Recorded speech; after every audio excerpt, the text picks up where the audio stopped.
안녕하세요. 활짝 건축 아카데미 김축사입니다. 오늘은 도로에 관해서 한번 알아보도록 하겠습니다. 건축하는 땅에는 도로가 무조건 붙어 있어야 돼. 여러분 이 말 많이 들어보셨죠?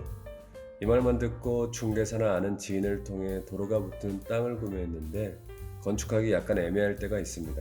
어떤 경우가 있는지 한번 볼까요?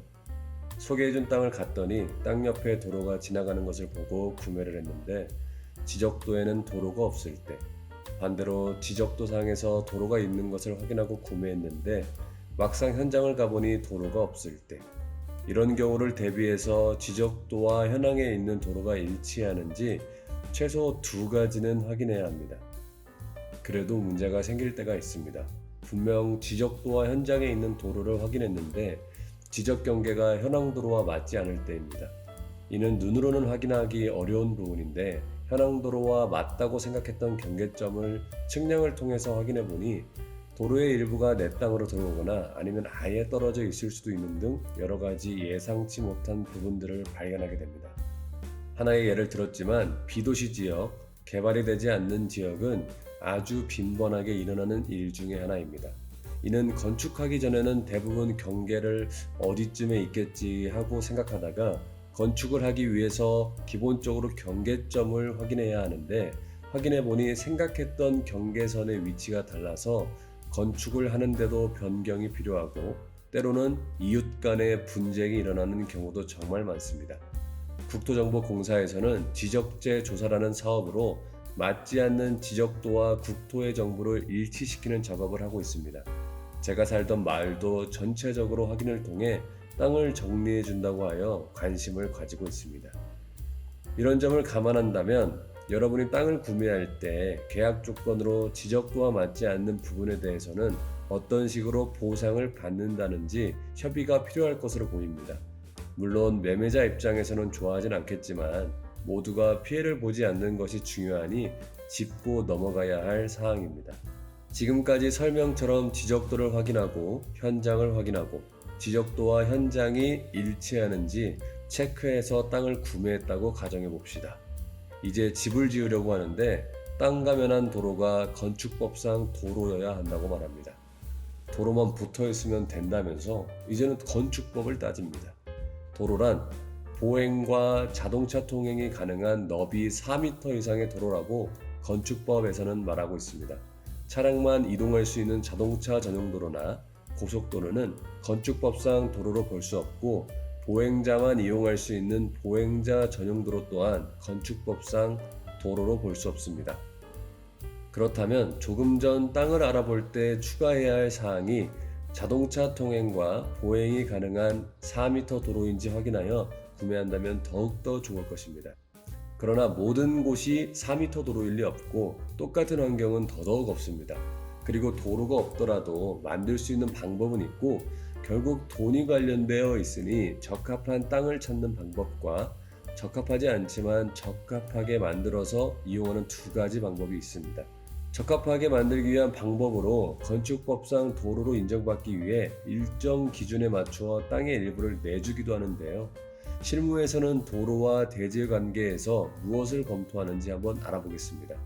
아무래도 법의 내용을 정리한 것이니 이해가 되지 않는다면 다시 한번 보시거나 검색을 통해 부분적으로 자세하게 설명하는 영상을 시청 추천드립니다. 크게 7가지 정도로 분류해 보았습니다. 대지와 도로의 관계, 도로 너비가 4m 미만인 경우, 막다른 도로일 경우, 두 개의 도로가 교차하는 경우, 공동주택과 도로, 도시계획 예정도로와 국도, 마지막으로 적용 예외에 대한 내용입니다. 첫 번째는 대지와 도로의 관계는 건축물의 대지는 건축법상 도로와 2m 이상 접하여야 한다입니다. 그래야 차량이나 사람이 진입할 수 있기 때문인데요. 그림과 같이 4m 도로에 2m 이상 접하는 것이 기본이지만 신청하는 건물의 연면적이 2000제곱미터 이상일 경우에는 6m 이상의 도로가 돼야 하고 4m 이상 접해야 합니다. 두 번째는 건축선의 지정입니다. 건축법상 도로가 4m 이상이어야 하는데 만약 미만이라면 4m 이상의 도로로 만들어줘야 한다는 내용입니다. 기본적으로는 도로의 중심선에서 양쪽으로 2분의 1씩 이동합니다. 4m 도로라면 중심선에서 양쪽으로 2m씩 이동한다는 건데요.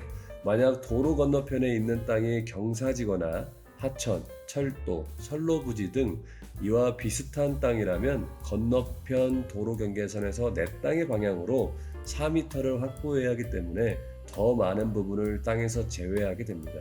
이때 도로로 만들어주는 부분은 대지 면적에서 제외되는 부분이기에 건폐율과 용적률에 영향을 미칩니다. 세 번째는 막다른 도로일 경우입니다. 골목길처럼 길이 가다가 막히는 경우가 있는데 이런 막히는 도로에 대해서 일정 길이 이상이라면 도로의 너비 또한 넓게 확보해야 한다는 규정입니다.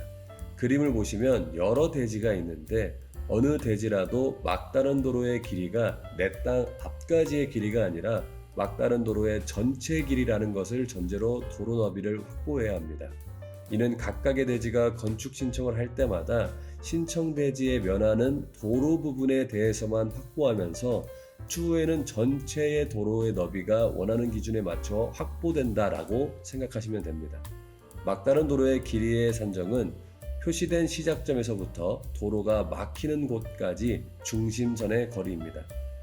여기서 35m 이상의 막다른 도로는 소방차의 진입을 고려하여 6m 이상 확보하여야 하나 도시지역이 아닌 읍면지역은 4m의 도로도 가능하다는 예외사항도 있으니 신청하는 대지 위치가 어디인지 확인이 필요합니다.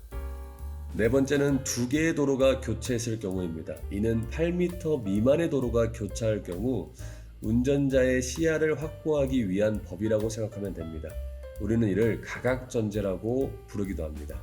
교차하는 도로의 너비와 교차각을 표를 통해 체크하여 모퉁이에서 일정 부분을 대지 면적에서 제외하여 도로로 내주게 됩니다. 이때는 8m 미만의 도로가 교차할 경우만 해당한다는 점을 다시 한번 말씀드립니다. 예전에 제가 건축사 시험을 볼 때에는 90, 90, 120, 234, 223으로 약식으로 외웠던 기억이 스쳐갑니다.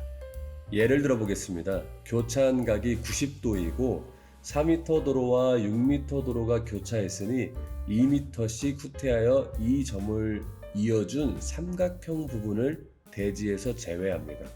이 또한 4m 도로를 확보할 때와 같이 대지 면적에서 제외되다 보니 건폐율과 용적률에 영향을 미칩니다.